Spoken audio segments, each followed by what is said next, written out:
मेरा नाम डॉक्टर उदय शाह है और हम बॉम्बे से आए हैं।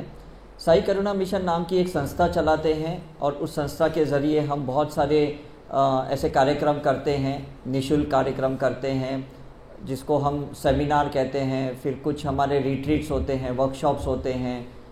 मेन मकसद हमारा क्या है कि इंसान को हम मार्गदर्शन देते हैं, गाइड करते हैं कि अपनी हेल्थ, अपनी स्वस्थता कैसे बनाए रखें, मतलब अपनी पॉजिटिविटी, सकारात्मक ऊर्जा को कैसे बनाए रखें। ये हमारा मेन मकसद है।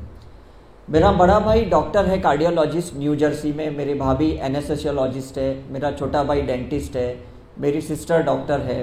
मेरी वाइफ खुद नेचुरोपैथी की डॉक्टर है और रेकी की ग्रैंड मास्टर है। तो हमारे परिवार में हमने सभी ने ये एक मिशन ठान के रखा है कि लोगों को हम मतलब ह्यूमन सर्विस करेंगे, राइट। तो इसी दरमियान हमने बहुत सारे 9,000 से ज़्यादा आज तक ऐसे कार्यक्रम किए हैं और बहुत सौभाग्य की बात है कि आज पहली बार सुमेरपुर आने का हमें मौका मिला है। आप सारे परिवार ने बहुत, मुझे लगता है, दिल से प्रार्थना की होगी अपने देवी देवताओं से, अपने गुरुओं से, तब जाके कुछ ऐसी ज्ञान की गंगा हमारे जीवन में प्रवाहित होती है करके।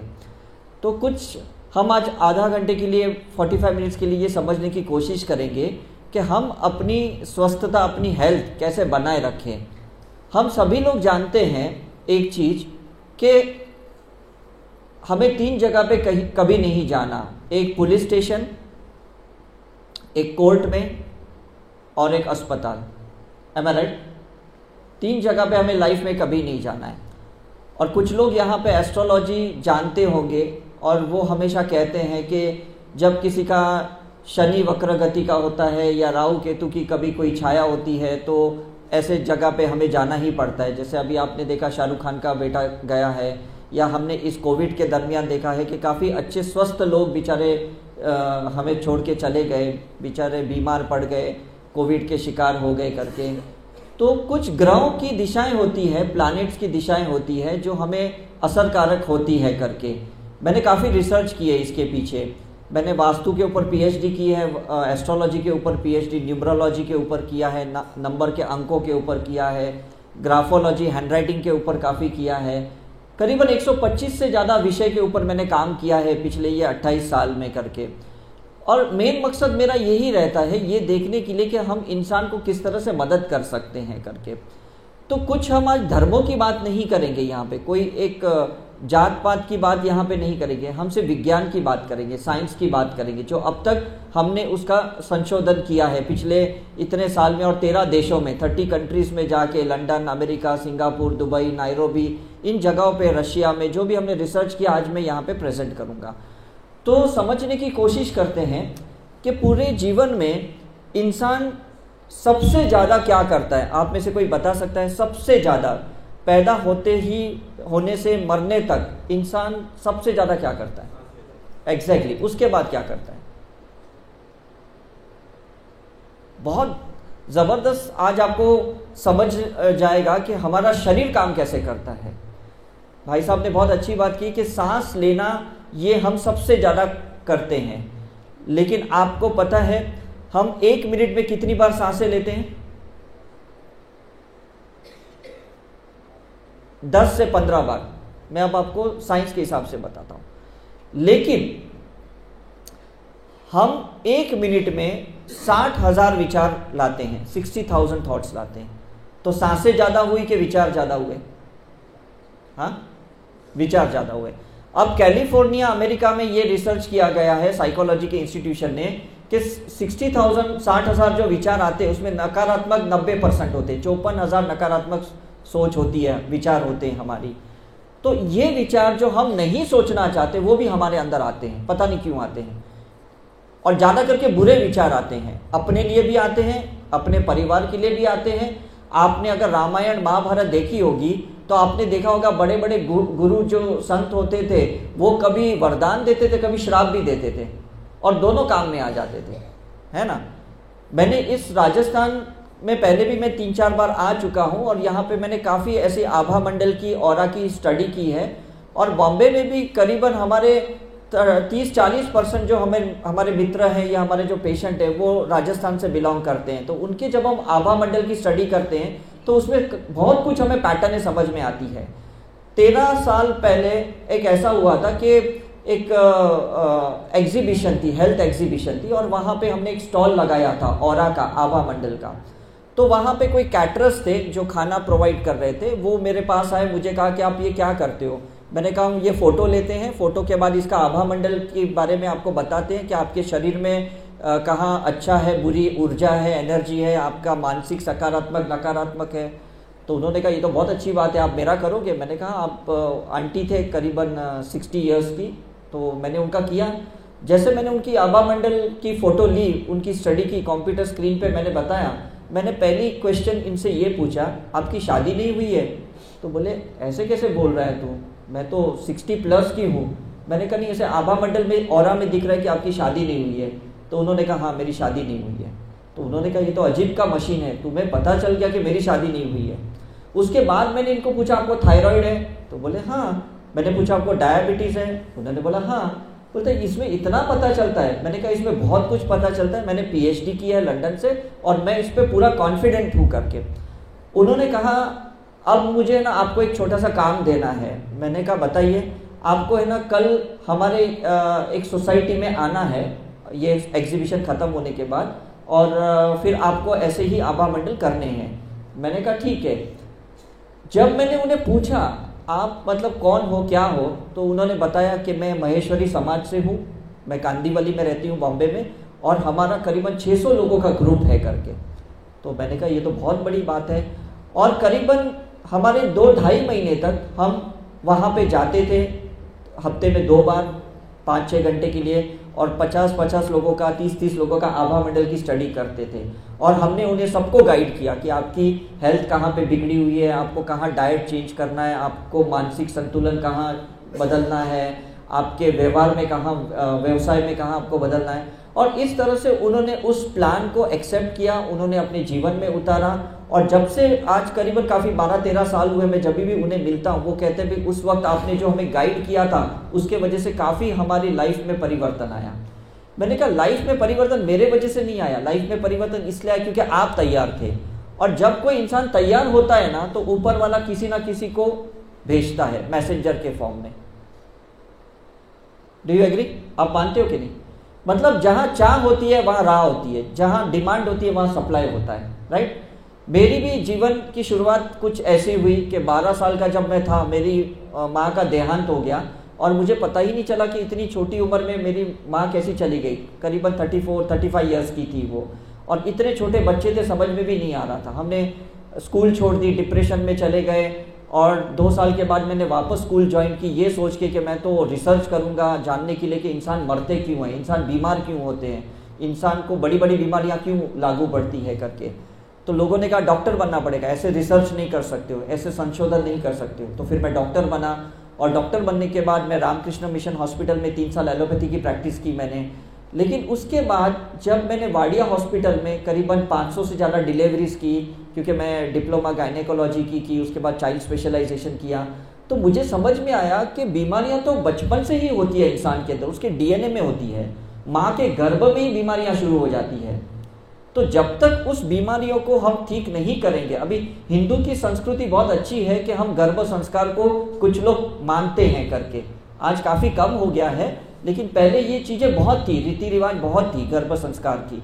तो उस वक्त क्या होता था कि महिला अच्छा खाना खाती थी, पहली डिलीवरी मायके करती थी, ससुराल नहीं करती थी, क्योंकि मायके में वो कंफर्ट में रहती थी, उसका खाना पीना रहना करना, उसके माँ बाप उसके भाई बहन बहुत उसकी केयर करते थे। ससुराल के साथ शायद कंफर्टेबल पहली डिलीवरी में नहीं होती। तो ये जो कल्चर था, जो एक परंपरागत है, ये सब ऊर्जा के बेसिस पे, एनर्जी के बेसिस पे है। हम 7 फेरे भी लेते हैं शादी में, तो हम आभा मंडल की शुद्धिकरण करते हैं कि हस्बैंड वाइफ जो भी होते हैं वो एक दूसरे की एनर्जी को क्लीन करते हैं।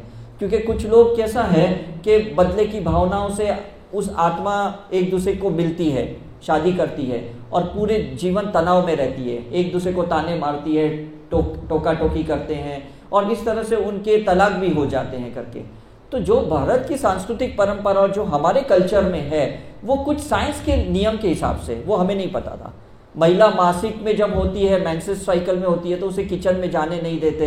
आई बिलोंग टू जैन फैमिली, इसलिए हमारे में तो जो है रिस्ट्रिक्शंस ज़्यादा ही होते हैं। मूर्ति को टच करने नहीं देते, मंदिर में जाने नहीं देते, पूजा भी करना है तो सफ़ेद कपड़ा और कोरा कपड़ा चाहिए, धुला हुआ चाहिए। तो तभी मुझे समझ भी नहीं आ रहा था ये सारे कल्चर क्यों, इतने नियम क्यों बनाए गए, ये धर्म ने इतने नियम क्यों बनाए गए।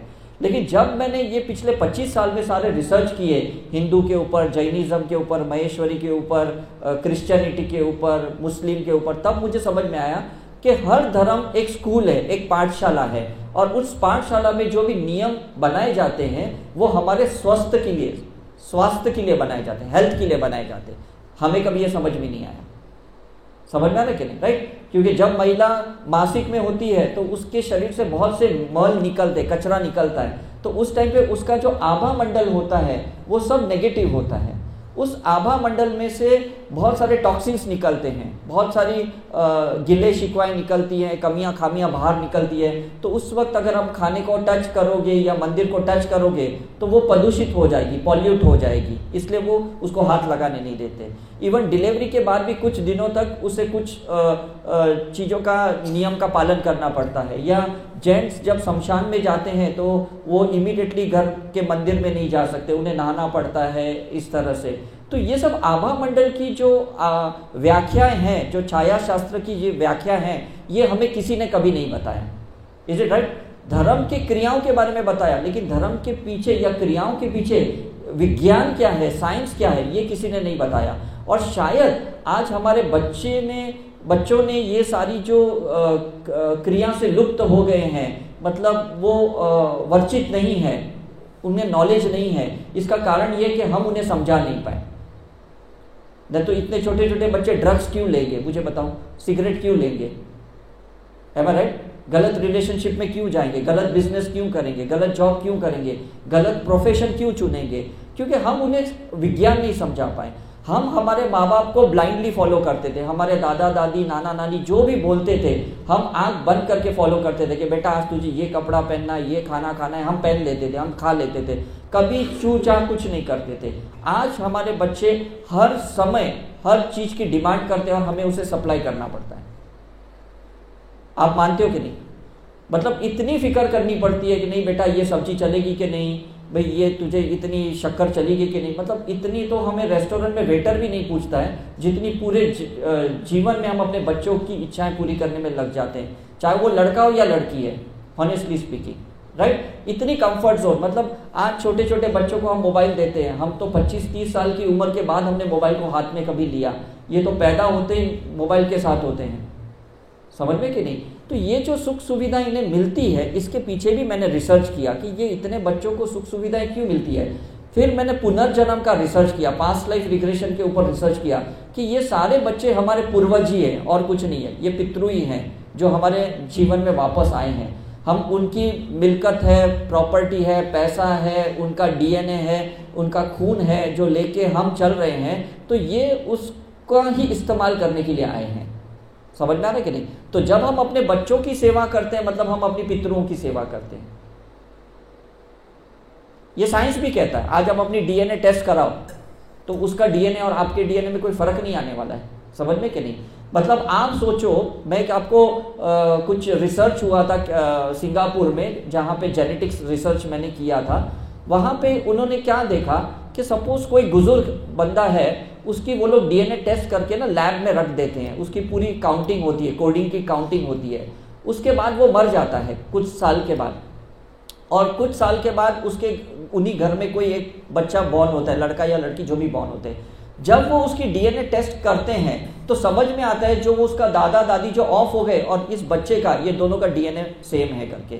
मतलब माँ बाप से भी इतना डीएनए मैच नहीं होता है, जो उसका दादा दादी जो पहले थे उसका साथ डीएनए मैच होता है। तो उसकी जो स्कोरिंग थी वो ज़्यादा थी। मतलब देखो ये साइंस है, मैं ऐसे सिर्फ अंधविश्वास की बातें नहीं कर रहा हूँ आपके पास। समझ में आ रहा है ना?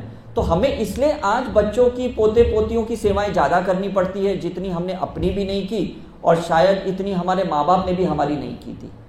Do you agree?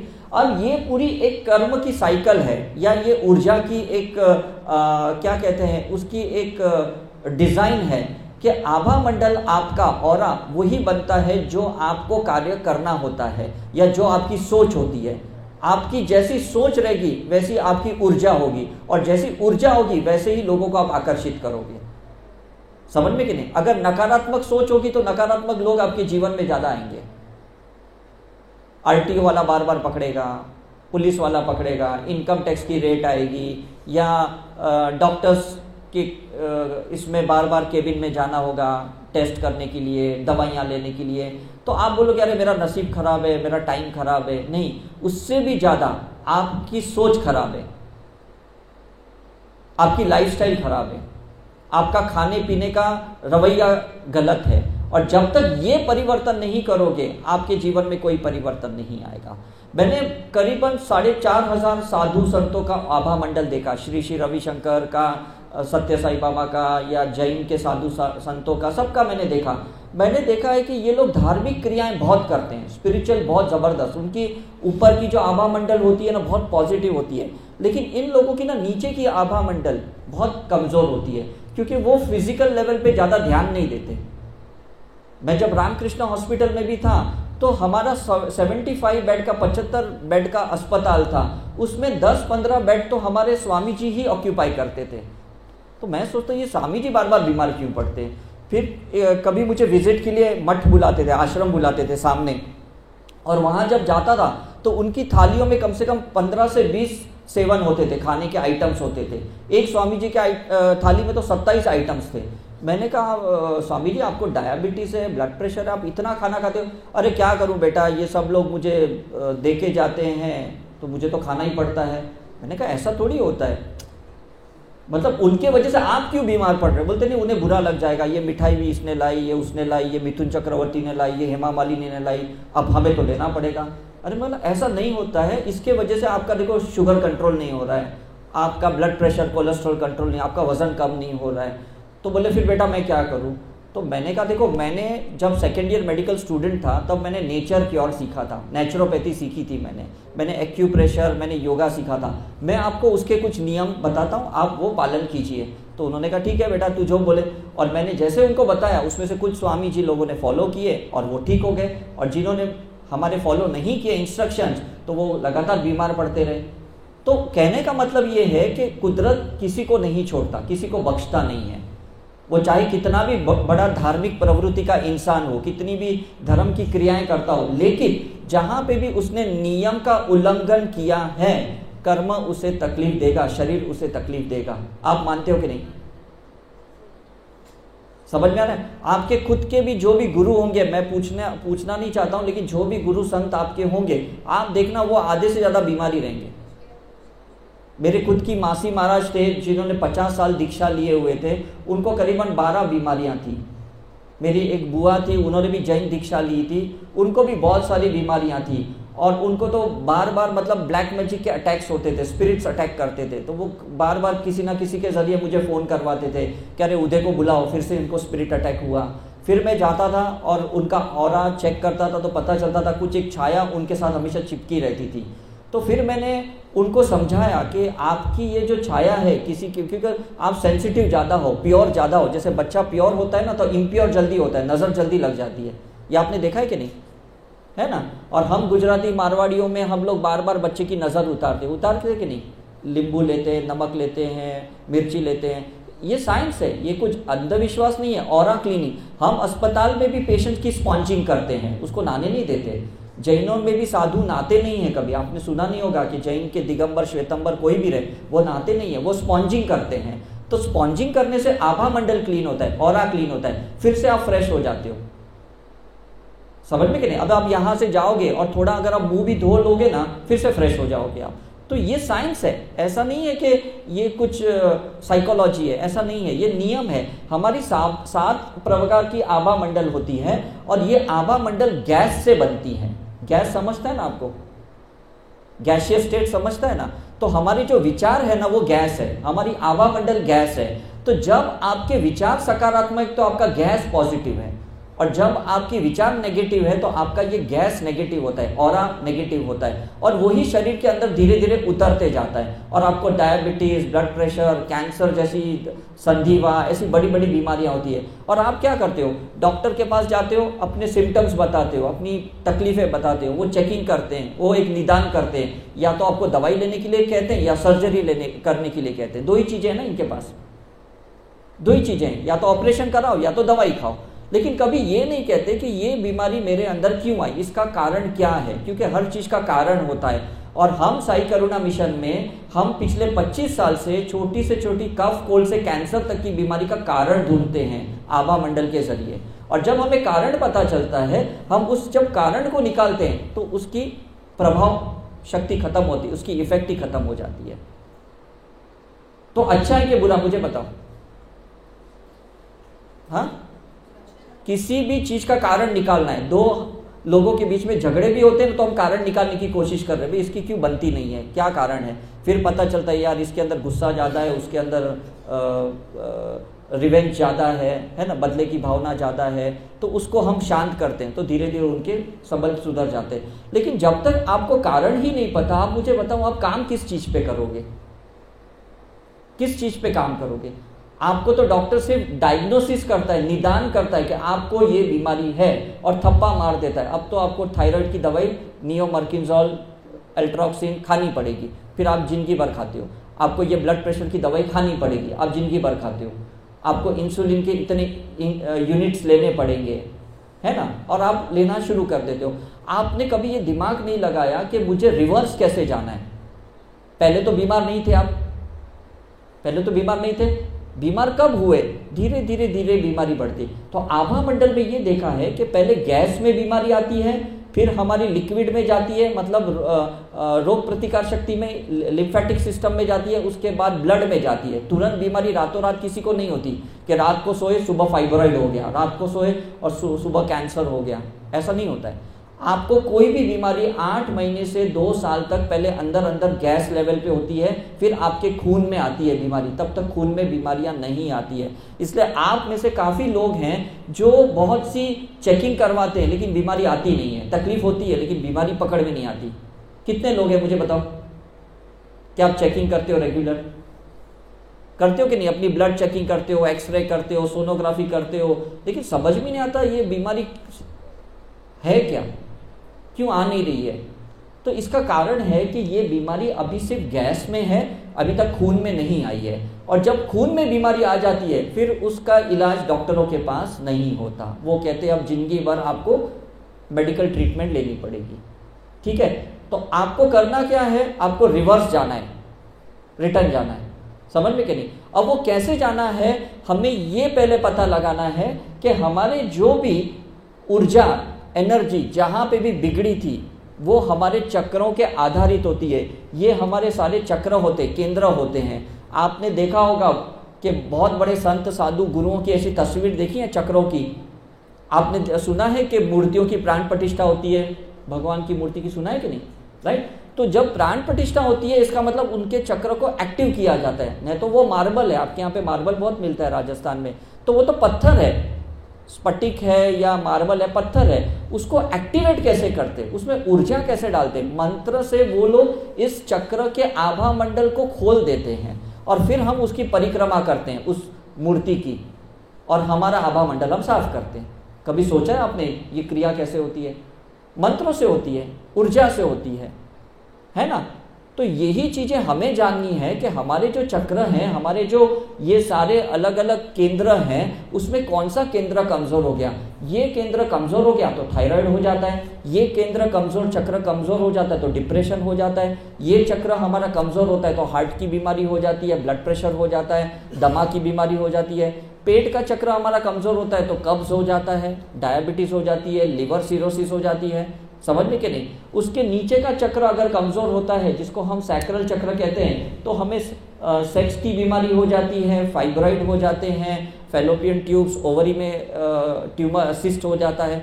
उसके अगर नीचे अगर हमारे चक्र कमजोर हो गए यहाँ मूलाधार पे, तो हमें हरस हो जाते हैं, पाइल्स हो जाते हैं, फिशर्स हो जाते हैं, अर्थराइटिस का प्रॉब्लम हो जाता है, समझ में कि नहीं, ओबेसिटी का होता है, वजन बढ़ते जाता है, या हमारे ऑस्टियोपोरोसिस होता है, ऑस्टियोमलेशिया होता है, हड्डियां कमजोर हो जाती हैं, पोकल हो जाती है, बोन मैरो वीक हो जाते हैं। मतलब ये साइंस कारण का है, और ये कारण अगर आपने निकाल दिया तो आपको जीवन में कभी कोई बीमारी नहीं हो सकती। भगवान ने किसी का शरीर बीमार होने के लिए नहीं बनाया, क्या आप मानते हो कि नहीं?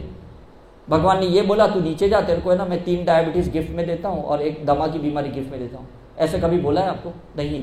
हमको अच्छे स्वस्थ तरीके से पैदा किया है और स्वस्थ तरीके से मरना है। मरना तो सबको है। मेरी दादी भी 102 की उम्र में चली गई, लेकिन स्वस्थ मरी, कोई बीमारी उन्हें नहीं थी। जब 95 ईयर्स की थी तो उन्हें थोड़े गिर गए थे और उनके रीढ़ की हड्डी में तकलीफ हो गई थी, 6 वर्टिब्रा हिल गए थे। हमने उन्हें हीलिंग की, उनकी कुछ ट्रीटमेंट की, एक्यूप्रेशर किया और वो 6 महीने में ठीक हो गए। उसके बाद 102 साल की उम्र तक वो चलते फिरते, अपना खुद खाना बनाते थे, कपड़े धोते थे, सब करते थे। मेरे नाना जी को भी लकवा मार गया था एट द एज ऑफ 80। मैं तभी राजस्थान में घूमने आया था और मुझे फ़ोन आया कि आपके नाना जी को लकवा मार गया और डॉक्टर बोल रहे नहीं बचेंगे। तो मैं और मेरी वाइफ तुरंत चले गए, वो पंचगनी में वहाँ थे, और देखा तो पूरा एक साइड का लकवा था और डॉक्टर ने बोला ज़्यादा नहीं बचेंगे। तो हमने क्या किया, उन्हें कुर्सी पे बिठाया नाना जी को, और मेरी वाइफ ने उनकी शक्तिपात की। ये जो चक्र होते हैं ना, उन्होंने, मेरी वाइफ ने, क्योंकि वो रिकी की ग्रैंड मास्टर है, तो उन्होंने उसके चक्र खोल दिए और उसके बाद नाना जी को बताया कि आप यहाँ पे हाथ रखिए, नवकार मंत्र बोलिए, भक्तामर बोलिए, ओसग्रम बोलिए। तो नाना जी तो उसमें एक्सपर्ट ही थे, सिर्फ उनको हाथ रखना बाकी था। तो उन्होंने ऐसा रखा तो 4.5 महीने में उनका लकवा ठीक हो गया, पैरालिसिस ठीक हो गया। फिर 8 साल तक वो अच्छे से जिंदा रहे। उसके बाद एक दिन बैठे बैठे वो चले गए।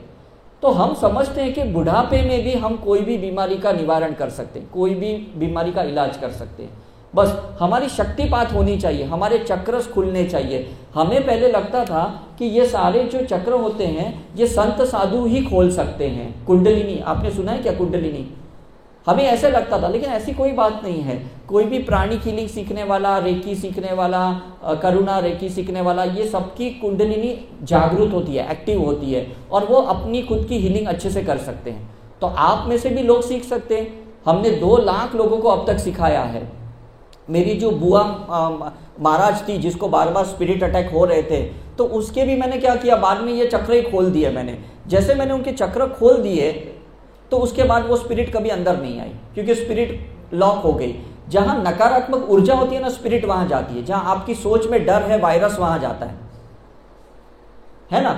आज हम पिछले 1.25 साल से करीबन 40-50 जगहों पे ट्रैवल कर चुके हैं, हमें कोई कोरोना वायरस ने कभी पकड़ा नहीं है। क्यों? डर ही नहीं है। जब डर नहीं तो वायरस आपके अंदर नहीं जाता है, आपके आभा मंडल में एंट्री नहीं मारेंगे। तो स्पिरिट भी होता है, आपके ऊपर कोई काला जादू भी करता है। मैंने सुना राजस्थान में काला जादू ज्यादा होता है, ब्लैक मैजिक ज्यादा होता है। फिर मैंने उसके ऊपर भी रिसर्च किया तो पता चला कुछ लोग बाल के ऊपर ब्लैक मैजिक करते हैं, कुछ लोग क्या बोलते हैं, वो शादी का जो जोड़ा होता है कपड़ा, उसके ऊपर करते हैं, कुछ लोग पुतले बना के करते हैं। तो हम लोग बहुत सारे जगह पे गए, जैसे महाराष्ट्र में जलगांव में होता है, वहाँ पे भी मैं गया था। फिर 2 साल पहले कामाख्या देवी वहाँ गया था, जहाँ पे ये सारे तोड़केबाजी करते हैं, उनका भी रिसर्च किया। फिर हम कुंभ के मेले में गए थे, नागा साधु को मिले, वहाँ पे भी हमने उनको पूछा आप ये प्रोसीजर करते कैसे हो। वो बोलते हम क्या करते हैं, हम किसी भी एक वस्तु में उस इंसान को कल्पना करते हैं, विजुअलाइज करते हैं, और फिर एक टांचनी लेते हैं, पिन लेते हैं, और उस पिन को मतलब टोचते हैं, उस पुतले को या लिंबू को टोचते हैं, ये सोच के कि ये इसका ये चक्र है, ये इसका ये चक्र है, ये इसका ये चक्र है। और जहां वो टोचते हैं नकारात्मक मंत्र बोल के, नेगेटिव ये, वहीं पे उसको तकलीफ होती है, उसकी नींद हराम हो जाती है, उसको हार्ट अटैक आ जाता है, उसको अचानक लकवा मार जाता है। मतलब कितना साइंस है देखो ये चीज। तो मैंने पूछा आप लोग करते क्यों हो? बोले हमें तो पैसे मिलते हैं, हमें तो पैसे मिलते हैं। हम साधना इसलिए करते हैं ताकि हमारी अंदर शक्ति जागृत हो और हम किसी का कुछ भी बिगाड़ सके। तो अभी अगर किसी का रूट चक्र, मूलाधार चक्र में कोई ऐसे नेगेटिव एनर्जी डालता है, उसका बिजनेस खत्म हो जाता है, उसकी हेल्थ खत्म हो जाती है। अगर किसी के सैक्रल चक्र पे, 6th चक्र पे कोई अगर नेगेटिव एनर्जी का करता है तो उसका सेक्स खत्म हो जाता है, उसको इनफर्टिलिटी होती है। हमारे पास बहुत ऐसे कपल्स आते हैं, कहते हैं कि हमारे सारे रिपोर्ट डॉक्टर साहब नॉर्मल है, लेकिन हमें बच्चे ही नहीं होते हैं। लेकिन जब मैं ऑरा करता हूं तब पता चलता है कि आपके बीच में कोई एक नेगेटिव एनर्जी किसी ने क्रिएट की है करके। और जब उस नेगेटिव एनर्जी को हम निकालते हैं, उनको बच्चे हो जाते हैं और नॉर्मल होते हैं। फिर हम बड़ौदा में गए थे जहाँ पे कुछ विकलांग बच्चों की स्कूल थी, मेंटली रिटार्डेड बच्चों की स्कूल थी। हमने उन बच्चों का आभा मंडल किया, ऑरा किया, तो पता चला कि इन बच्चों के ऊपर किसी ने, मतलब जब ये माँ के गर्भ में थे तभी किसी ने ऐसी कुछ काला जादू की कोई क्रिया की है करके। तो हमने उसके मदर की वूम्ब रिग्रेशन शुरू की कि फिर से एक जैसे पास्ट लाइफ रिग्रेशन होता है वैसे एक वूम्ब रिग्रेशन करके एक हीलिंग टेक्निक होती है। हमने उस सिचुएशन में उसे लेके गए और उसको फिर हील करना शुरू कर दिया, और धीरे धीरे बाद में बच्चा ठीक होना शुरू हो जाता है। मतलब आप सोचो कि हम किसी भी उम्र में किसी को भी नकारात्मक कर सकते हैं और किसी को भी सकारात्मक कर सकते हैं। हमारे अंदर इतनी ऊर्जा शक्ति होती है। समझ में आ रहा है? आज नेता, अभिनेता, ये एक्टर, एक्ट्रेसेस, लीडर्स, ये सारे बड़े बड़े गुरुओं के पास क्यों जाते हैं? क्यों जाते हैं? आपने कभी सोचा है क्यों जाते हैं? उन्हें ऊर्जा चाहिए, एनर्जी चाहिए जीतने के लिए, है ना, अपनी मार्केट वैल्यू बनाने के लिए उन्हें एनर्जी चाहिए होती है। तो हम भी तो ये जो धार्मिक क्रियाएं करते क्यों करते हैं कि भाई हमें शक्ति चाहिए बिजनेस करने के लिए, हमें प्रॉपर्टी खरीदनी है, हमारे सपने पूरे करने हैं, उसके लिए एनर्जी चाहिए। लेकिन हम क्यों दूसरे पे डिपेंडेंट रहे? हम क्यों अपनी ऊर्जा खुद निर्माण ना करें? आप मुझे ये बताइए, क्यों डिपेंडेंट रहे कि भाई वो धागा देगा तो मुझ में शक्ति आएगी, वो कुछ विभूति देगा तो मुझे शक्ति आएगी, वो कुछ मेरे लिए मंत्र जाप करेगा, राहु केतु का जाप करेगा तो मुझे मेरा काल सर्प दोष निकल जाएगा, वो अगर सूर्य की कोई मंत्र चैंटिंग करेगा तो मेरी शुद्धिकरण होगी। हम क्यों किसी पंडित पुरोहित के ऊपर ज़्यादा डिपेंड रहते हैं? आपका जीवन है, आपका जन्म है, आपका शरीर है, आपका मन है, आपकी ऊर्जा है, आप खुद क्यों नहीं करते हो? मुझे बताइए। कर सकते हो? 24 घंटे में अगर आपने 24 मिनट भी योगा के लिए, साधना के लिए, मेडिटेशन, हीलिंग के लिए, अगर एक्सरसाइज के लिए अगर आपने निकाली ना, आपके 23.5 घंटे अच्छे जाएंगे। मैं सुबह 3:15 बजे उठ के 6:30 बजे तक सब क्रियाएं कर लेता हूँ। उसके बाद जो भी काम करना है करो, फिर कहीं का भी खाना खाओ, कोई भी दिशा में सोना है तो सो जाओ, कोई भी होटल में जाना है तो रहो। अब मुझे कोई फर्क नहीं पड़ता। समझ में आ रहा है कि नहीं? अब कैसा भी खाना होने दो, मुझे फर्क नहीं पड़ता, क्योंकि हमने अंदर की शुद्धिकरण सीख ली है, हमने अपना आभा मंडल साफ करना सीख लिया है, हमने अपनी ये सारे जो चक्र होते हैं उसको संतुलित करना हमने सीख लिया है, चक्रों को बैलेंस करना। जैसे आप लोग 4 व्हीलर चलाते हो ना, कार चलाते हो ना, तो कार की अलाइनमेंट करते हो कि नहीं, टायर्स की, है ना। कुछ लोग 2 व्हीलर चलाते तो 2 व्हीलर्स की अलाइनमेंट करते हो तो स्टेयरिंग हिलता नहीं है आपका, है ना। तो हमें भी ये चक्र की संतुलित अवस्था करनी, और महिलाओं को ज्यादा करनी चाहिए। क्यों? क्योंकि महिलाओं की ग्रंथियों पे शरीर निर्माण होता है, थायराइड होता है या एस्ट्रोजन, प्रोजेस्टेरोन या पिट्यूटरी, ये सारी महिलाओं को बीमारियां ज्यादा होती है। क्यों? क्योंकि उसके विचारों में शक्तियां ज्यादा होती है। 30 गुना ज्यादा महिलाओं में पावर होता है, शक्ति होती है। अभी नवरात्रि में हम क्यों देवी की पूजा करते हैं? क्यों? क्योंकि उसमें शक्तियां ज्यादा है। पुरुष में शक्तियां नहीं है, उसमें लॉजिकल माइंड ज्यादा है, लेफ्ट ब्रेन ज्यादा होता है। महिलाओं में राइट ब्रेन एक्टिव ज्यादा होता है, और नीचे के 3 चक्र जो होते हैं ना, ये महिलाओं में ज्यादा पावरफुल होता है। इसलिए वो गर्भ हो सकती है और वो 9 महीने बच्चे को संभाल सकती है, क्योंकि पावर इतना है उसके अंदर।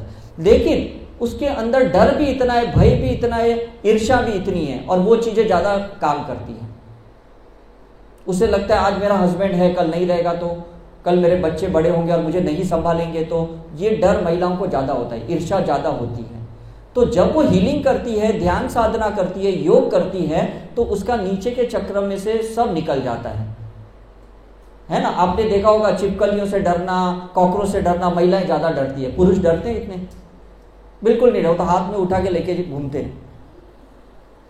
समझ में? मतलब ये साइंस है। देखो, मैं ऐसा कुछ भेदभाव की बात नहीं कर रहा हूं, जो मैंने रिसर्च किया मैं उसकी बातें कर रहा हूं, राइट। मेरा बेटा भी है, वो कोई भी चीज है ना, ऐसे कॉकरोच होता है उठा के लेकर, मेरी बेटी डरते रहती है, नाचती चिल्लाते रहती है, बिकॉज ये एक कुदरत का नियम है कि महिलाओं को सेंसिटिव ज्यादा किया गया है, पावरफुल ज्यादा किया गया है, लेकिन उसी टाइम पे उसको थोड़ा मानसिक तरीके से वो वीक ज्यादा होती है, बिकॉज ये सोसाइटी है ना, मेल डोमिनेटिंग सोसाइटी है, महिलाओं को आगे आने नहीं देते, खुले सोचने नहीं देते करके, खुली तरीके से रहने नहीं देते, तो उसका वो मानसिक विकास नहीं होता है, और फिर अंदर अंदर घुटते रहती है और बेचारी बीमारियों से पीड़ित होते रहती है, राइट। तो हमें थोड़ी आज़ादी देनी होगी महिलाओं को। मैंने यही देखा कि मेरी मम्मी की जो डेथ हुई थी, इसका कारण क्या था कि उसको मतलब ओपन होने नहीं दिया, उसको अपने हिसाब से जीने नहीं दिया। तो अंदर अंदर घुट के उसकी किडनी खराब हो गई, उसको ट्यूमर हो गया और ये हो गया। तो ऐसा ही समझ लो कि सभी महिलाओं के साथ मैक्सिमम ऐसा ही होता है, जिसको आप खुले तरीके से रहने नहीं देते हो वो अंदर अंदर घुटते जाती है करके, राइट। तो कुछ हमें स्वतंत्रता देनी पड़ती है, तब उसके चक्र खुल जाते हैं, तब उसका मानसिक सकारात्मक और ज़्यादा पॉजिटिव होता है। तो आज जो महिलाएं कमाती है बाहर जाके, उसमें इतनी ईर्ष्या नहीं होती है, इतनी इनसिक्योरिटी नहीं होती है। उसे पता है मैं तो इंडिपेंडेंट हूँ, मैं अपना कमा सकती हूँ। मतलब एक ये प्लस पॉइंट भी है इस चीज़ का।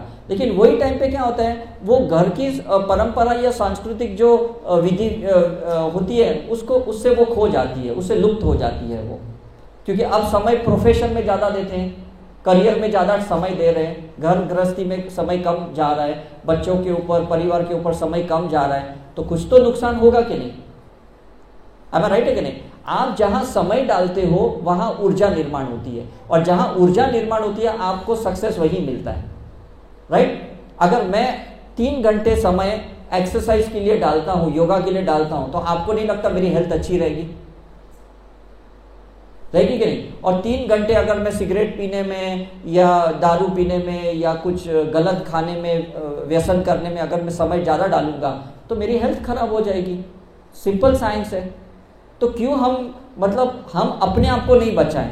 अगर सही में आप बचना चाहते हो तो आपको कोई रोक नहीं रहा है। आज अमिताभ बच्चन 75 साल के हैं तो भी ठीक है, इतने ऑपरेशन हुए हैं तो भी वो काम कर रहे हैं। लता मंगेशकर 92 ईयर्स की है तो भी ठीक है। आज सचिन तेंदुलकर भले खेल भी नहीं रहे हैं, पिछले काफ़ी साल से रिटायर है, तो भी वो रोज एक्सरसाइज कर रहे हैं। कपिल देव है, गावस्कर है, विश्वनाथ है, ये सारे लोग कर रहे हैं। हम सबको जब मिलते हैं और उनकी लाइफ स्टडी देखते हैं तो वो लोग फिट क्यों हैं? इसका रीज़न क्या है? धर्मेंद्र देखो 84 ईयर्स के हैं, राइट। क्योंकि वो नेचर के साथ है, कुदरत के साथ है ना। हम लोग कुदरत से दूर हट गए, हम आर्टिफिशियल चीज़ों से ज़्यादा कनेक्ट हो गए हैं, तो हमारी ये चक्र इम्बैलेंस्ड हो जाते हैं, हमारे 5 एलिमेंट्स इम्बैलेंस्ड हो जाते हैं। फिर हम बोलेंगे नहीं मेरा टाइम खराब है, मेरे कर्म खराब है, ऐसे सब हम बातें करते हैं, क्योंकि हमें अपने अंदर सुधर नहीं होता। तो हमने ये देखा है कि जो भी हमारे कर्म होते हैं, जिस भी लेवल पे होते हैं, उस कर्म को हमें कंप्लीट करना है, उसको हीलिंग करनी है, उसका उपचार करना है, उसको दुरुस्त करना है, रिपेयर करना है। न तो ये कर्म चलते रहेंगे हमारे साथ, जन्मों जन्मों तक चलते रहेंगे। कोई इसका निवारण नहीं करेगा, कोई इसको सुधारेगा नहीं। करेगा? मुझे बताओ। आप मेरा कर्म ले सकते हो? ले सकते हो? मैं आपका ले सकता हूं? कोई नहीं ले सकता है। माँ बाप भी अपने बच्चों का कर्म नहीं ले सकते कभी, भले वो कितनी भी दुआएं बच्चों को दे, लेकिन उसके कर्म नहीं ले सकते। तो जब बच्चे या हम बड़े ऐसी खुद अपनी प्राण प्रतिष्ठा करने के बाद, हीलिंग सीखने के बाद हीलिंग करते हैं, ध्यान करते हैं, मुझे लगता है धीरे धीरे हम स्वस्थ होने लगते हैं, तो काफ़ी बीमारियों को हम बचा सकते हैं। मैं जिस एरिया में रहता हूँ वहाँ पे एक दिन मैं लिफ्ट में जा रहा था, तो एक महिला बहुत परेशान थी लिफ्ट में। तो मैंने ऐसे ही पूछ लिया कि भाई इतना परेशान क्यों हो? तो उन्होंने कहा मेरी 6 साल की बेटी है, उसको डायबिटीज़ है, इसलिए मैं बहुत परेशान हूँ करके। तो मैंने कहा अरे डायबिटीज़ का तो इलाज है। उन्होंने पूछा अच्छा क्या इलाज है? मैंने कहा ऐसे हीलिंग वगैरह है, साइकिक सर्जरी है, इससे ठीक हो जाता है। अच्छा आपकी कोई वीडियो है? मैंने कहा ऐसे यूट्यूब पे डॉक्टर उदय शाह डालो, आपको वीडियो मिल जाएगी। तो उसने बोला अरे अच्छा हुआ, चलो आप मुझे मिल गए। वो महिला गई, उसने सारी वीडियोज़ देखी मेरी, और उसके बाद उसने मुझे फ़ोन किया। उसने कहा कि सर आपकी वीडियो देखी, बहुत अच्छी लगी, मुझे समझ आ गया, लेकिन जब मैंने अपने डॉक्टर से बात की उन्होंने बोला ऐसा फेक है, ऐसा कुछ नहीं होता करके। मैंने कहा डॉक्टर को पूछो कभी उन्होंने ध्यान किया है, कभी योग किया है, कभी हीलिंग की है, तो वो इस विषय के बारे में कैसे बता सकते हैं? जो चीज़ का ज्ञान ही नहीं है आपको, आप उसके बारे में कैसे चर्चा कर सकते हो? मुझे बताओ। आज आप मुझे शेयर मार्केट के बारे में पूछो, मैं ज़ीरो हूँ, मुझे पता ही नहीं। आपके पास नॉलेज ज़्यादा है, राइट। आप मुझे किचन के काम के बारे में पूछो, मैं ज़ीरो हूँ, मैंने कभी किचन में काम ही नहीं किया, खाना ही नहीं बनाया। तो जिस चीज़ में मैं ज़ीरो हूँ उसमें मैं अपना अभिप्राय कैसे दे सकता हूँ? Is it right? फिर परसों फिर से जब मैं यहाँ जयपुर के लिए फ्लाइट पकड़ने के लिए सुबह सुबह निकल रहा था, वापस मुझे महिला मिली। मुझे बोली सर मुझे अपनी बेटी को ठीक तो करना है, लेकिन मेरे डॉक्टर ने बोला अब इसका कोई इलाज नहीं, बस ये ऐसे ही रहेगी और ऐसे ही मर जाएगी करके। मैंने कहा ठीक है, आपकी मर्जी, चॉइस आपकी है। ऊपर वाले ने आपको मुझे मिलाया कुछ संकेत देने के लिए, कुछ मैसेज देने के लिए। अब वो मैसेज आप नहीं ले रहे हो तो मैं क्या करूं? मैंने उनको बोला मेरे कुछ पेशेंट है जो ठीक हो चुके हैं, मैं उनका नंबर देता हूँ, उनसे बात करो। बोले नहीं नहीं, लेकिन मेरे डॉक्टर ने तो बोल दिया कि इसका कोई इलाज नहीं है, लोग सिर्फ लूटने के लिए बैठे हैं, पैसे निकालने के लिए बैठे हैं, इसका कोई इलाज नहीं है। समझ में कि नहीं? मतलब हम डॉक्टर्स लोगों के पास भी ना बहुत लिमिटेड नॉलेज होती है और हम इसी लिमिटेड नॉलेज के साथ पेशेंट्स के साथ ट्रीटमेंट करते हैं। और आप लोग हमें कभी कभी है ना ब्लाइंडली फेथ रखते हो, हमारे पे पूरा अंधविश्वास रखते हो डॉक्टर पे। धर्म के गुरुओं पे नहीं रखोगे, धर्म पे नहीं रखोगे इतना विश्वास जितना आप डॉक्टर पे रखते हो, और आपको लगता है बस इसने बोल दिया तो बात खत्म होगी। लेकिन ऐसा नहीं है। हमने करीबन 4.5 लाख पेशेंट्स की ट्रीटमेंट की है, 8,000 तो हमने कैंसर के पेशेंट ठीक किए हैं। सिर्फ इसके चक्र क्लीन करना है, आभा मंडल क्लीन करना है, उसका जहाँ पे भी खाना पीना में जहाँ गड़बड़ है उसको दुरुस्त करना है, उसको क्लीन करना है, तो उसके बाद उसकी जो आभा मंडल है वो ठीक हो जाती है, उसका माइंड पॉजिटिव होता है, उसके डीएनए में से ये सारी नकारात्मक चीज़ें निकल जाती है। और जब उसके डीएनए में से, उसके सेल में से सब कचरा निकल जाता है, डिटॉक्स हो जाता है, उसके बाद उसका शरीर नव निर्माण हो जाता है। हो सकता है कि नहीं मुझे बताओ, आप अपने घर को रोज साफ सफाई करते हो कि नहीं? दशहरा दिवाली में आप पूरा घर क्लीन करते हो कि नहीं? फिर आपको कैसा लगता है घर क्लीन करने के बाद? कैसा लगता है? हाँ, बहुत अच्छा लगता है। आप दिवाली में अपने इतने दिए जलाते हो, इतनी मतलब लाइटें होती, ये होता है। तो यही चीज़ आप अपने जीवन के साथ क्यों नहीं कर रहे हो? अपने अंदर दिए क्यों नहीं जला रहे हो? अपने अंदर लाइट क्यों, प्रकाश क्रिएट नहीं कर रहे हो? अपनी सफाई क्यों नहीं कर रहे हो? शरीर भले बाहर से आपको अच्छा दिखता हो, कि सुंदर दिखता हो, सेल्फी में भी अच्छे दिखते हो, मिरर में भी अच्छे दिखते हो, लेकिन अंदर कितनी गंदगी आपको क्या पता? आप कभी जाके आपका आभा मंडल चेक कराओ, या कभी आप अपना हाइड्रोकोलन थेरेपी कराओ, जो वो लोग पानी डालते हैं, हम नेचर क्योर में जाते हैं तो जब पानी डालते हैं और वो स्क्रीन पे बताते हैं कि आपके शरीर के मतलब आंतड़ी के अंदर कितना मल है, कितना कचरा भरा पड़ा है आपके, तब समझ में आता है बाप रे इतना कचरा लेके मैं चल रहा हूँ। समझ में आ रहा है? आज आपका कुछ ऐसा ही वजन नहीं बढ़ता, ऐसी बीमारियां नहीं होती, आपकी नसें ऐसी कड़क नहीं होती है, ऐसा ही लीवर डैमेज नहीं होता, ऐसा ही किडनी डैमेज नहीं होती। कुछ तो चीज़ें आप गलत समय समय के अनुसार कर ही रहे हो, आप उसको दुरुस्त ही, रिपेयर ही नहीं कर रहे हो, उसको करेक्ट ही नहीं कर रहे हो, तो बीमार होंगे कि नहीं? तो हमारे ऐसे 63 ट्रिलियन सेल्स है बॉडी के अंदर। हर सेल को अगर आप निकालोगे और आप अपनी लैब में माइक्रोस्कोप में चेक करोगे तो आपको पता चलेगा कि कितना काला चीज है, कार्बन आपके अंदर है। और जैसे आप अपनी सफाई करते हो, धीरे धीरे धीरे धीरे धीरे ये सारा कार्बन निकल जाता है और ये सारा क्लीन हो जाता है। तो सिर्फ घर की सफाई नहीं करनी है, सिर्फ कपड़े नहीं धोने हैं, हमें अंदर की भी सफाई करनी है, हमें अपने हेल्थ को अच्छा करना है। करना है कि नहीं मुझे बताओ? क्यों बीमार होके मरे? क्यों दवाई खाए, क्रोसिन, मेटासिन, पेन किलर, ये चीजें क्यों खानी है आपको? मुझे बताओ, एंटीबायोटिक क्यों खानी है आपको? हमने मजबूरी से वैक्सीनेशन ले लिया बिकॉज ट्रैवलिंग करनी है, अदरवाइज तो मैंने बच्चों को, मेरे दोनों बच्चों को आज तक कोई टीका नहीं लगाया, मतलब कोई टीका नहीं लगाया, किसी को भी नहीं, क्योंकि मुझे पता है वो टीके से क्या होता है, वो इंड्यूस्ड होता है, वायरस बैक्टीरिया को हम इंड्यूस करते हैं और आर्टिफिशियली एंटीजन एंटीबॉडी रिएक्ट करवाते हैं बॉडी को, तो उसके अंदर की रोग प्रतिकार शक्ति खत्म हो जाती है, इम्यूनिटी खत्म हो जाती है। तो ना हमने पोलियो का टीका लगाया है, ना हमने उनको ट्यूबरकुलोसिस का लगाया, कुछ भी दोनों बच्चों को नहीं लगाया। अब मेरा बेटा कॉलेज में पढ़ता है, मेरी बेटी 8th स्टैंडर्ड में, एकदम स्वस्थ है। समझ में ना? तो ये डॉक्टर्स क्या करते हैं, अपनी फार्मास्यूटिकल मार्केट को मेंटेन करने के लिए सारे नए नए बैक्टीरिया वायरस को इंट्रोड्यूस करते हैं, फिर उसका वैक्सीनेशन लाते हैं, एंटीबायोटिक लाते हैं, स्टेरॉइड्स लेके आते हैं, और आप वही खा के बीमार पड़ते हो। क्या फ़ायदा मुझे बताओ?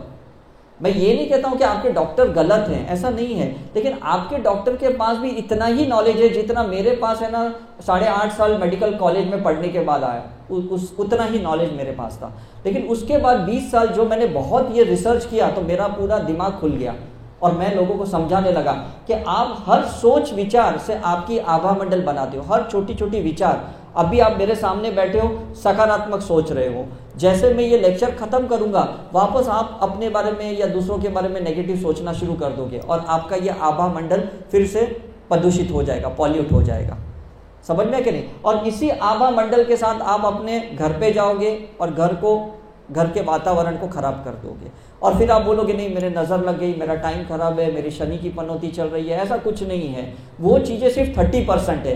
70% ऊर्जा आपके हाथ में है, 70% आपके पास है। आप जो चाहे अपने अच्छा कर्म कर सकते हो, अच्छी सोच कर सकते हो, अच्छी तरह से आप अपने अंदर जहाँ पे भी आपको लगता है ये लाल कलर का है उसको आप क्लीन कर सकते हो और उसको हरा कर सकते हो। तो हमें कौन सा रंग चाहिए अपने शरीर के अंदर?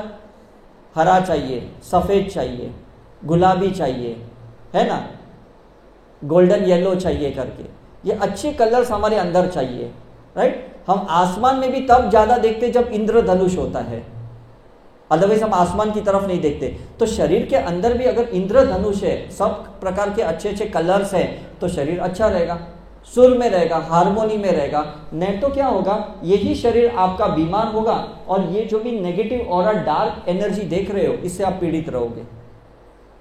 तो बीमार होने में आपको समय नहीं लगने वाला है, क्योंकि ऑलरेडी कहीं किसी का खाना गलत है, किसी की सोच गलत है, किसी के व्यवहार गलत है, एक दूसरे के साथ रिलेशनशिप में प्रॉब्लम चल रहे हैं, किसी का पैसों का प्रॉब्लम चल रहा है, उसका टेंशन है, पैसों का प्रॉब्लम है।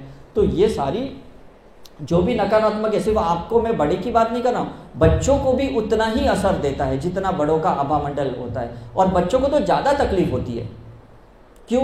क्योंकि मैंने शुरू में कहा वो सेंसिटिव ज़्यादा होते हैं, वो प्योर ज़्यादा होते हैं। प्योर चीज़ें इम्प्योर होती है कि नहीं, है ना। अब ये दादाजी ने सफ़ेद कपड़े पहने, ये जल्दी दाग हो जाएंगे। आपने कलर वाले पहने, आपके कपड़े दाग जल्दी नहीं होंगे। क्यों? सफ़ेद चीज़ें जल्दी दाग दिखाई देती है। समझ में ना, मतलब कितना है, प्योरिटी को मेंटेन करना बहुत डिफिकल्ट है। मेरा एक कजिन ब्रदर है, वो बहुत गुटखे खाता है, बहुत गुटखे खाता है। तो हम कभी भी घूमने जाते हैं तो वो, उसके मुंह में गुटखा तो होता ही है, लेकिन मैंने देखा वो बहुत तीखा खाता है, मतलब 10-15 मिर्ची खा लेगा, कितनी भी ये वो। मैंने बोलता तू कैसे खा सकता है? तो उसने बोला देख मैं तो खा सकता हूँ। फिर मैंने एक बार उसकी आभा मंडल की, इसकी टेस्टिंग की, तो मुझे पता चला उसके आभा मंडल में उसकी टेस्ट बर्ड खत्म हो गई है। जो जबान की जो टेस्ट होती है ना, वही उसके अंदर सेंसेशन ही खत्म हो गए। अब उसको पता नहीं चलता है कि ये मीठा है कि तीखा है कि ठंडा है कि गर्म है, बिकॉज इतने तंबाकू खा खा के उसने अपनी जबान की सारे स्वाद को ख़त्म कर दिया। उसकी जो सलेवरी ग्लैंड थी, मैंने उसको बोला ये सारी तेरी ग्लैंड ही ख़त्म हो गई है। तो वो बोला अच्छा ऐसा होता है, मेरे को तो डॉक्टर ने किसी ने नहीं बताया, और मेरा तो खुद का अपना मेडिकल स्टोर है। मैंने कहा मेडिकल स्टोर होने से क्या तू डॉक्टर बन जाएगा? और डॉक्टर भी तुझे क्यों बताएंगे? वो सिर्फ इतना बोलेंगे गुटखा शरीर के लिए अच्छा नहीं है, लेकिन गुटखे से क्या क्या होता है ये तो तुझे कभी बताएंगे नहीं। समझ में आ रहा है? तो इस तरह से हम किसी का भी आभा मंडल करते हैं और उसके बाद जब हम उसकी हीलिंग करते हैं तो धीरे धीरे देखते हैं कि यहाँ जो भी ऊर्जा बिगड़ी हुई थी वो धीरे धीरे सकारात्मक होना शुरू होता है, पॉजिटिव होना शुरू हो जाता है। जैसे आपके घर में भी जो मंदिर होता है ना, मंदिर में आप थोड़ी सफाई करते हो, थोड़े दिए जलाते हो ना, आपको लगता है हाँ आज मेरी माँ मूर्ति चमक रही है, आज शिव जी चमक रहे हैं, आज कान्हा चमक रहे हैं, आपको लग रहा है कि नहीं? तो आप सोचो वो तो पदार्थ है, चाहे पंच धातु के हैं, मार्बल के हैं, आप तो जिंदा इंसान हो, आप भी चमक जाओगे अगर अंदर से आप व्यायाम करना शुरू करोगे, तो ध्यान साधना करना शुरू करोगे। तो थोड़ा समय निकालना पड़ेगा। तो हमारा रोज़ सुबह 6 से 7 बजे फ्री योगा सेशन होता है, ऑनलाइन सेशन होता है, आप प्लीज़ उसे ज्वाइन कीजिए। और शाम को 6 से 7 बजे रोज़ ऐसा सेमिनार होता है जो अभी मैं आपको दे रहा हूँ, वो भी फ्री में होता है। तो अगर आप कभी भी सुबह 1 घंटा या शाम को 1 घंटा, जब से लॉकडाउन शुरू हुआ हमने ये कार्यक्रम शुरू किया ताकि लोग, क्योंकि मोदी ने बोल दिया घर पे बैठो, लेकिन मोदी ने ये नहीं बोला घर पे बैठ के क्या करना। तो हमने क्या किया, जूम सेशन शुरू कर दिया। हमारी जितनी भी रिसर्च की टीम है पूरे ऑल ओवर इंडिया में, इंडिया से बाहर, कुछ लंदन में, कुछ कनाडा में, वो लोग सुबह 6 से 7 या शाम को 6 से 7 बजे वो लोग क्लास लेते हैं फ्री में। समझ में? तो आप इतना तो ज्वाइन कर सकते हो कि नहीं? हमारे कुछ यूट्यूब्स हैं, 850 यूट्यूब्स हैं हमारे चैनल पे, ऐसी वीडियोस आप देख सकते हो, आपको बहुत ज्ञान मिलेगा। हमें ज्ञान लेना है और उसे उतारना है, सिर्फ ज्ञान लेके यहाँ से भाग नहीं जाना है। जब आप उतारोगे तब आपको पता चलेगा कि आपके आभा मंडल में फर्क आता है, नहीं तो आभा मंडल वैसे के वैसा ही रहेगा, आप में कोई फर्क ही नहीं आएगा। राइट? सो आई होप आज आपने समझ लिया है हेल्थ को कैसे पॉजिटिव रखना, सकारात्मक सोच कैसे रखना, अपने चक्र को संतुलित रखना। चक्र के बीज मंत्र होते हैं, जैसे आप गायत्री मंत्र बोलते हो, ओम नमः शिवाय बोलते हो, वैसे चक्र के भी अपने अपने बीज मंत्र होते हैं, लम वम रम यम हम ओम, ऐसे मंत्र होते हैं। आपको यूट्यूब पे मिल जाएंगे या हमारे पास कुछ है ऑडियो वीडियो, हम आपको भेज देंगे। तो प्लीज़ करो थोड़ा, मैं कल फ्लाइट में था, परसों जयपुर, बॉम्बे से जयपुर आ रहा था, तो आराम से फ्लाइट में सुनते और ये ऑडियो सुनते मेडिटेशन कर रहा था। क्यों डिस्टर्ब होना। एयरपोर्ट में भी वहाँ इतना रश था कि हमें खड़े रहने की जगह नहीं थी, तो मैंने मेहुल को बोला थोड़े हम अलग कहीं जाके खड़े बैठ जाते हैं, ध्यान करने बैठ जाते हैं। 20 मिनट हम वहीं पे हमने हीलिंग मेडिटेशन कर ली, तब तक थोड़ा रश कम हुआ। तो अभी हम परेशान नहीं होते कोई भी परिस्थिति में, हम उसी वक्त ध्यान करने के लिए बैठ जाते हैं। समझ में कि नहीं। तो जीवन में तो कुछ ना कुछ होने ही वाला है, लेकिन परेशान होने की जरूरत नहीं है। आप ऐसे ध्यान करना शुरू कर दोगे तो आपके लाइफ में भी चेंजेस आना शुरू हो जाएंगे। Is it right. तो किसी को कोई प्रश्न है। मैं ये कार्यक्रम एंड करने से पहले थोड़ा ज़्यादा समय लिया, लेकिन मैं चाहता था कि आज आप ये समझ जाओ कि जीवन आपके हाथ में है और कोई आपके कर्म नहीं लेने वाला है। आपको अपने जीवन के अंदर परिवर्तन लाना बहुत ज़रूरी है। थोड़ा अपने लिए समय ज़्यादा निकालो, अपने शरीर से बात करना सीखो, बॉडी टॉक करो, अब से ये पूछो कि भाई मुझे क्या तकलीफ है, क्यों तकलीफ है, और मुझे क्या परिवर्तन अपने अंदर लाना है कि नहीं। हम दूसरे को 10 बार पूछते हैं कैसे हो आप, कैसे हो आप, खुद को तो हम पूछते ही नहीं है। तो मैं दिन में 10 बार अपने आप को पूछता हूँ, उदय तू ठीक है ना, तेरी हेल्थ ठीक है ना, तू फाइन है ना। तो अंदर से आवाज़ आती है नहीं अभी मैं ठीक हूँ, या मुझे अभी थोड़ी आराम की ज़रूरत है, या थोड़े कुछ ध्यान की ज़रूरत है। तो फिर तुरंत मैं करना शुरू कर देता हूँ। बिकॉज कितना हम डॉक्टर पे डिपेंड रहेंगे, बाहर वाले इंसान कितना हमें समझेंगे। अगर आप ही खुद को नहीं समझोगे तो दूसरा इंसान कौन आपको समझने वाला है, मुझे बताओ। ठीक है, तो किसी को कोई पूछना है? ठीक है, तो कैसा लगा सबको? थैंक यू वेरी मच आप सब परिवार को कि आप इतना समय आपने दिया, यहाँ पे आए। बिकॉज कुछ तो आपके अंदर सकारात्मक सोच ऊर्जा होगी, या आपके माँ बाप के आशीर्वाद होंगे तब आज यहाँ पे हो, आपके गुरुओं के आशीर्वाद होंगे तब आज यहाँ पे हो। अदरवाइज ऐसे कार्यक्रम में लोग नहीं आते। आपको खुद को पता है सुमेरपुर की पॉपुलेशन कितनी है। इन्होंने व्हाट्सएप पे शायद बहुत से लोगों को इन्वाइट किया होगा, लेकिन सारे लोग नहीं आए। हम बहुत भाग्यवान है, नसीबवान है कि जो आज हमने ये सुना, हमने समझा। अब यहाँ से जाने के बाद जब अपने अंदर उतारोगे तो आपको सही में लगेगा कि ये मेरा सबसे अच्छा समय मैंने बिताया करके। Okay, thank you very much.